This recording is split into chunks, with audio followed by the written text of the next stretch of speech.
नमस्कार, स्वागत है हमारे इस यूट्यूब चैनल एग्ज़ाम फैमिली पर। आज हम लोग देखने वाले हैं क्लास 12वीं के हिंदी गद्यखंड चैप्टर 7 का ऑब्जेक्टिव, जिसका नाम है ओ सदा नीरा। इसके लेखक है जगदीश चंद्र माथुर। चलिए तो देखते हैं पहला प्रश्न है, बहुजन संप्रेषण के माध्यम पुस्तक किसने लिखी है? निम्नलिखित में से कौन बहुजन संप्रेषण के माध्यम पुस्तक के लेखक है? तो इसका आंसर हो जाएगा जगदीश चंद्र माथुर। इसका आंसर हो जाएगा। अगला प्रश्न है, निम्नलिखित में से कौन सी रचना जगदीश चंद्र माथुर की है? निम्नलिखित में से कौन सी रचना जगदीश चंद्र माथुर की है? तो इसका आंसर हो जाएगा ओ सदा नीरा। ऑप्शन सी इसका सही जवाब हो जाएगा। अगला प्रश्न है हमारा, ओ सदा नीरा शीर्षक किस विधा के अंतर्गत आता है? ओ सदा नीरा शीर्षक पाठ किस विधा के अंतर्गत आता है? तो इसका आंसर हो जाएगा निबंध। ओ सदा नीरा यह क्या है? एक प्रकार का निबंध है। अगला प्रश्न है हमारा, जगदीश चंद्र माथुर मूलतः क्या थे? जगदीश चंद्र माथुर मूलतः क्या थे? तो इसका आंसर हो जाएगा नाटककार। जगदीश चंद्र माथुर मूलतः क्या थे? नाटककार थे। अगला प्रश्न है हमारा, ओ सदा नीरा निबंध बिहार के किस क्षेत्र की संस्कृति पर लिखी गई है? ओ सदा नीरा निबंध बिहार के किस क्षेत्र की संस्कृति पर लिखी गई है? तो इसका आंसर हो जाएगा चंपारण। यह चंपारण की संस्कृति पर लिखी गई है। अगला प्रश्न है हमारा, चंपारण क्षेत्र में बाढ़ का मुख्य कारण क्या है? चंपारण क्षेत्र में बाढ़ का मुख्य कारण क्या है? तो इसका आंसर हो जाएगा जंगलों का कटना। जंगलों की कटाई की वजह से क्या हुआ है, वहाँ पर बाढ़ हमेशा आता रहता है। अगला प्रश्न है, माथुर जी किस राज्य की शिक्षा सचिव नियुक्त हुए? माथुर जी किस राज्य के शिक्षा सचिव के रूप में नियुक्त हुए थे? तो इसका आंसर हो जाएगा मध्य प्रदेश।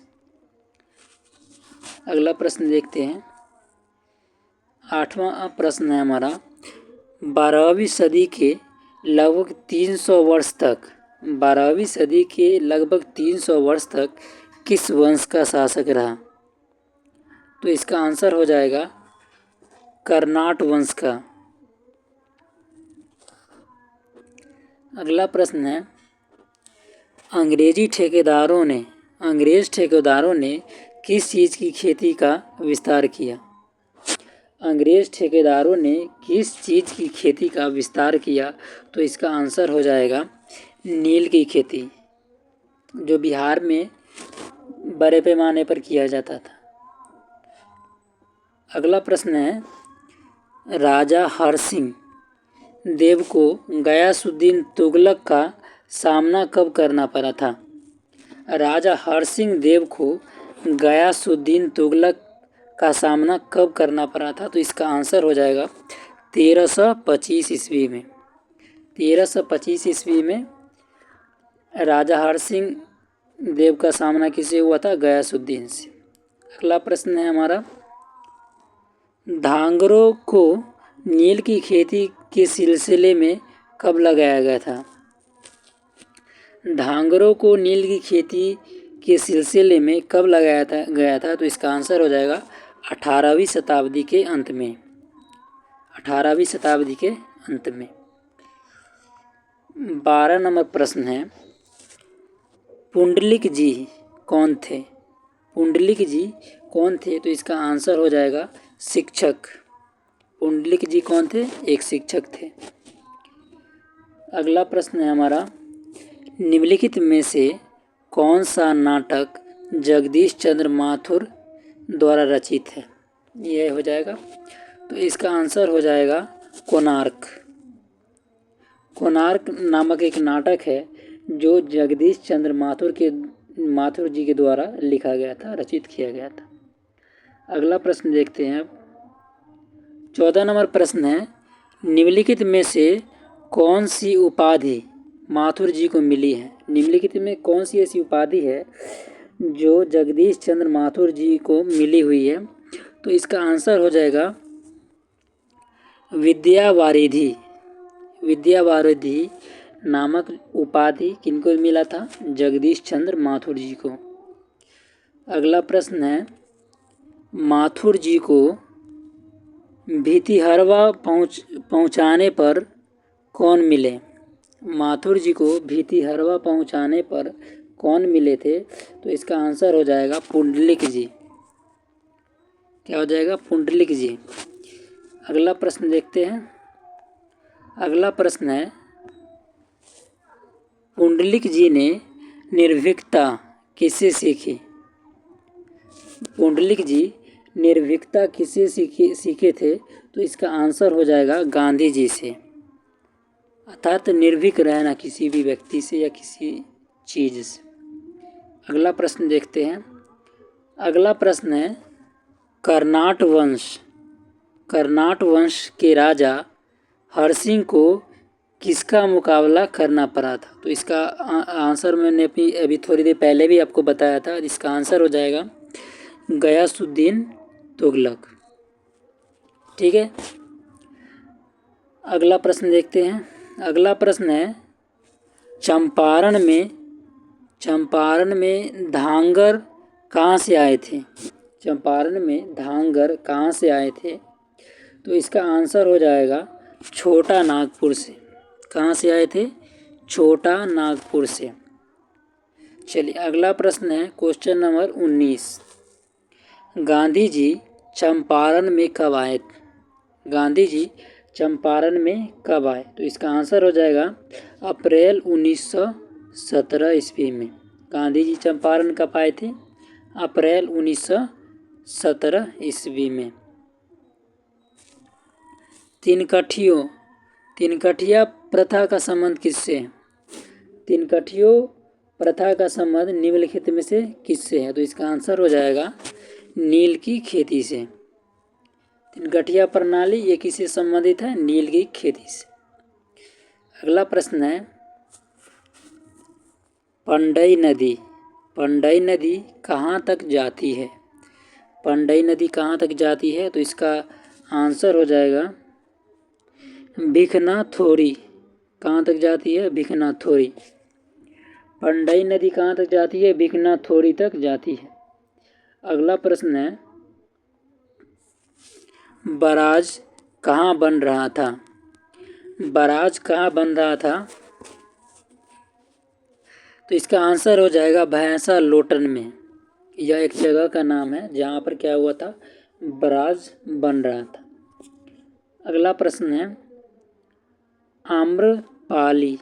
आम्रपाली जिसे अम्रपाली भी कहा जाता है, ठीक है, तो आम्रपाली ने तथागत को क्या सौंपा था? आम्रपाली ने तथागत को क्या सौंपा था? तो इसका आंसर हो जाएगा आम्रवन। आम्रवन मतलब आम का वन। अगला प्रश्न है हमारा, मठ के महंत ने गांधी जी को कहाँ शरण दी? मठ के महंत ने गांधी जी को कहाँ शरण दी? तो इसका आंसर हो जाएगा एक महुए के पेड़ के नीचे। क्या? महुए के पेड़ के नीचे गांधी जी को शरण दिया गया था। किसके द्वारा? मठ के महंतों के द्वारा। अगला प्रश्न है, जगदीश चंद्र माथुर का जन्म हुआ था। बताना है ईस्वी कि जगदीश चंद्र माथुर का जन्म कब हुआ था। तो इसका आंसर हो जाएगा 16 जुलाई 1917 ईस्वी को। कब हुआ था? 16 जुलाई 1917 ईस्वी को जगदीश चंद्र माथुर जी का जन्म हुआ था। अगला प्रश्न है, वैशाली महोत्सव की बीजारोपण किया।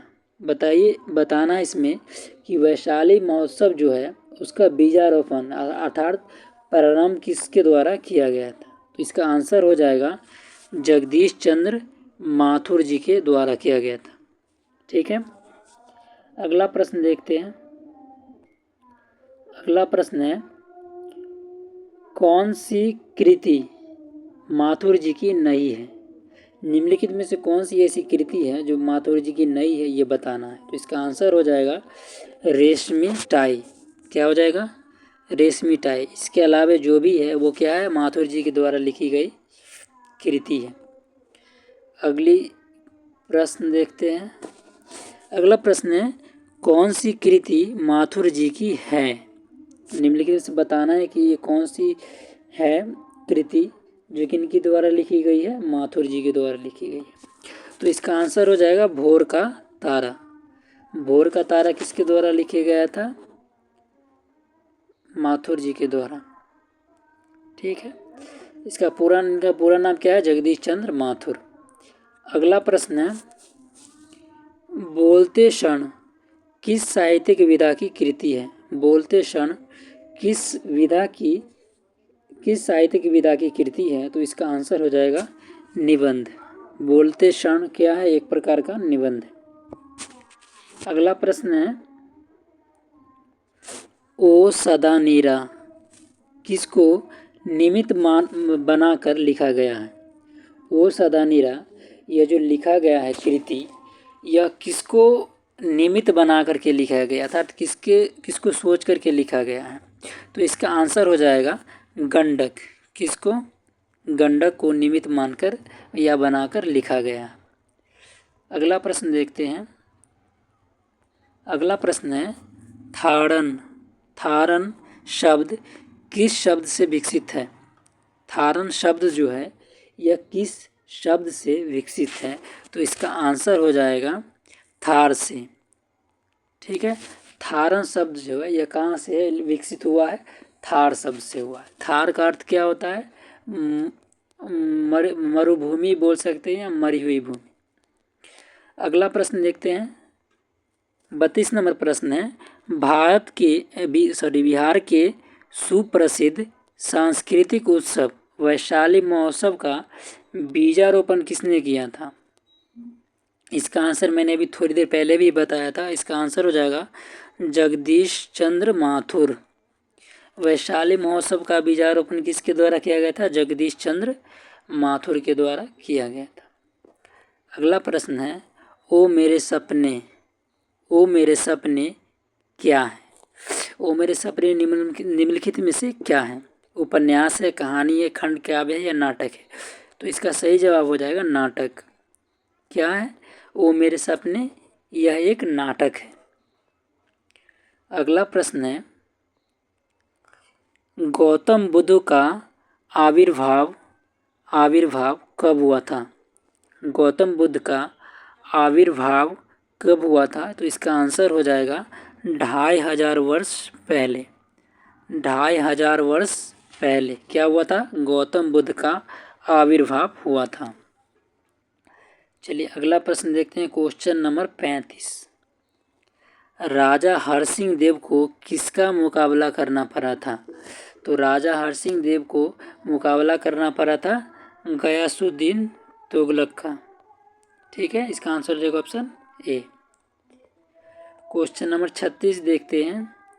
ओ सदानीरा के लेखक है निम्नलिखित में से कौन है? इसका जवाब मैंने पहले ही बताया था। क्या हो जाएगा? जगदीश चंद्र माथुर ओ सदानीरा के लेखक हैं। अगला प्रश्न है हमारा, यहाँ पर होगा ये कोणार्क होगा। यहाँ क्या होगा? कोणार्क। कोणार्क के नाटककार कौन है? तो कोणार्क के नाटककार होंगे जगदीश चंद्र माथुर। जगदीश चंद्र माथुर जी के द्वारा ये कोणार्क एक नाटक क्या हुआ है? लिखा गया। ठीक है। अगला प्रश्न देखते हैं।